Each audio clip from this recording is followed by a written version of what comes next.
রাঙামাটিতে জ্বালানি তেল নিয়ে এখনও চলছে ভোগান্তি। সরবরাহ কম থাকায় সময় মতো জ্বালানি তেল পাচ্ছে না গ্রাহকরা।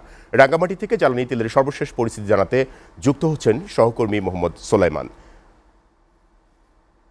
সোলাইমান, জেলার পাম্পগুলোর সার্বিক পরিস্থিতি আপনি কেমন দেখছেন, আর এই যে তেলের জন্য মানুষের দৌরাত্ম্য কতটুকু, ভোগান্তি কতটুকু জানাবেন? সোহেল, আপনি জানেন, গত 1 মাস যাবত আমরা রাঙামাটি জেলা থেকেও জ্বালানি তেলের এক ধরনের কৃত্রিম সংকটের খবর জানাচ্ছিলাম। এখনো কিন্তু সে পরিস্থিতি অপরিবর্তিত রয়ে গেছে। অর্থাৎ জ্বালানি তেল সংক্রান্ত যে সংকটটা রয়েছে, বিশেষ করে এই সংকটটাকে এখানকার যারা ভুক্তভোগী, একদিকে যেমন একটি কৃত্রিম সংকট, অপরদিকে একটি অব্যবস্থাপনা রয়েছে। অর্থাৎ অব্যবস্থাপনার কারণে এখানে যতটুকু না সংকট হচ্ছে তার চেয়ে বেশি দুর্ভোগ পোহাতে হচ্ছে। আমি যেই ফিলিং স্টেশন, অর্থাৎ এখানকার একটি স্থানীয় ফিলিং স্টেশনে দাঁড়িয়ে আছি, এটি কিন্তু গত 3 দিন থেকে বন্ধ রয়েছে। 3 দিন আগে সর্বোচ্চ এখানে তেল সরবরাহ করা হয়েছিল। তাদের বক্তব্য হলো এখানে যে পরিমাণ সরবরাহ দেওয়া হয় তার চাইতে বেশি চাহিদা থেকে যায়। অর্থাৎ এখানে যেই পরিমাণে প্রতিদিন তেল মানুষ নিয়মিত সরবরাহ করে, বিভিন্ন সময়ে নানা আতঙ্কের কারণে মানুষ এখানে অতিরিক্ত তেল সরবরাহ করার কারণে কিন্তু চাহিদার সবটুকু একদিনে বা 2 দিনে শেষ হয়ে যায়। পরে কয়েকদিন যাবত মানুষ এখানে স্বাভাবিকভাবে অন্যান্যরা, বিভিন্ন চালক যারা বিভিন্ন পরিবহন সেক্টর রয়েছে, তারা কিন্তু জ্বালানি সরবরাহ সময় মতো পাচ্ছে না।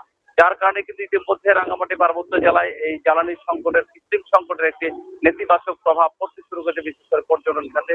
এখানে টুরিস্ট বোট চালক যারা রয়েছেন তারা কিন্তু সময় মতো জ্বালানি না পাওয়ার কারণে তারা বোটগুলো চালাতে পারছেন না। বিশেষ করে এখানে কাপ্তাই হ্রদে যে জেলেরু রয়েছে এবং কাপ্তাই হ্রদে উপজেলা ব্যাপী চলাচল করে যে নৌযানগুলো রয়েছে, তাদের মধ্যে কিন্তু একটি দুর্ভোগ এবং একটি সংকট তৈরি হয়েছে। যার কারণে যাতায়াত মানুষ ব্যাঘাত করছে, ব্যবসা বাণিজ্যের মধ্যেও কিছুটা নেতিবাচক প্রভাব শুরু করেছে। আমরা যে ফিলিং স্টেশন এবং যারা খুচরা পর্যায়ে তেল বিক্রি করেন তাদের সাথে কথা বলেছি, তাদের বক্তব্য হলো আসলে তারা পর্যাপ্ত চাহিদা না পাওয়ার কারণে কিন্তু তারা সময়মতো সরবরাহ দিতে পারছে না। যখনই কিছু তেল আসে তখনই কিন্তু ঝাঁপিয়ে পড়ে সকলে ফিলিং স্টেশন এবং তেলের দোকানে।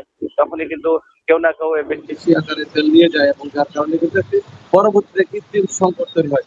এই সংকটটি এখনো বিদ্যমান রয়েছে। চলমান অবস্থায় কিন্তু এখানকার যারা সাধারণ জনগণ এবং চালক, বিশেষ করে ব্যক্তিগত যারা গাড়ি চালক, বাইক চালান অথবা প্রাইভেট কার চালান, তারা কিন্তু সবচেয়ে বেশি ভোগান্তির শিকার হচ্ছে। তারা সরকারকে যেটা আবেদন জানায় সেটি হলো একটি, যতদিন পর্যন্ত এই সংকট থাকবে ততদিন পর্যন্ত একটি নিয়মতান্ত্রিক ভাবে একটি শৃঙ্খলার মাধ্যমে যেন এই তেল সরবরাহ করা হয়, তাহলে। সোলাইমান, আপনাকে ধন্যবাদ।